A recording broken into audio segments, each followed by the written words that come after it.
Funny, nagulantang. Akala ay magpupropose na si Paolo kay Kimi sa napakagandang lugar.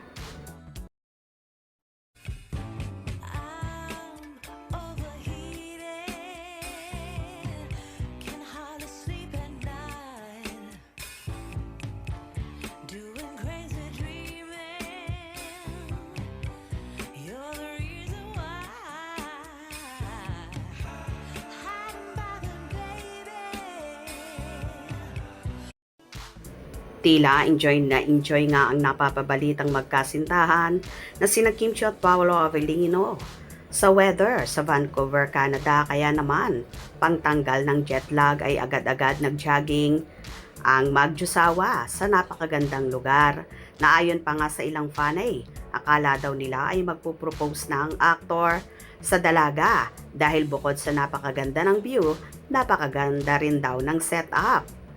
Tanging sila lang ni Chinita Princess ang nag-jogging at nasolo na naman ni Paolo ang kanyang prinsesa. Nagbahagi nga si Paolo ng jogging moment nila ni Kim at nagbahagi rin siya ng mga dahon na naglalaglagan na ang ganda-gandang pagmasdan kung saan hinawakan pa nga ito ng aktor. Kasalukuyan ngang nasa Canada, Vancouver, sina Kim at Paolo para sa magaganap ng show ng Asap Natin To na mangyayari ngayong October 18, 2025.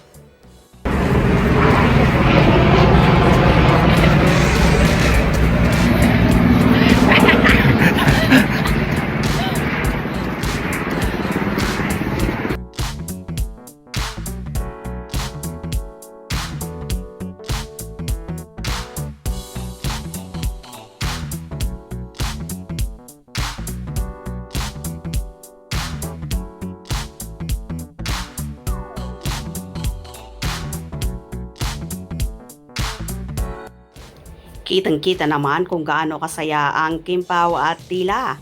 In love sa ginagawa nilang pagja-jogging at sa kanilang bonding.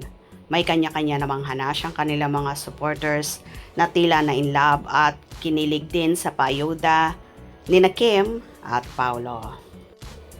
Stay humble and sweet, both of you, Kim Pao. Stay sweet to each other, Kim Pao. Susulitin daw niya stay sa Canada. Looks good. Ang saya-saya ng puso ko. Kim Pao, love you both. Ako nga din, nag-iisip ng proposal sa setting na yan. Ganda ng view. I love it. Ang sarap sa mata. Love you, Kim Pao, forever.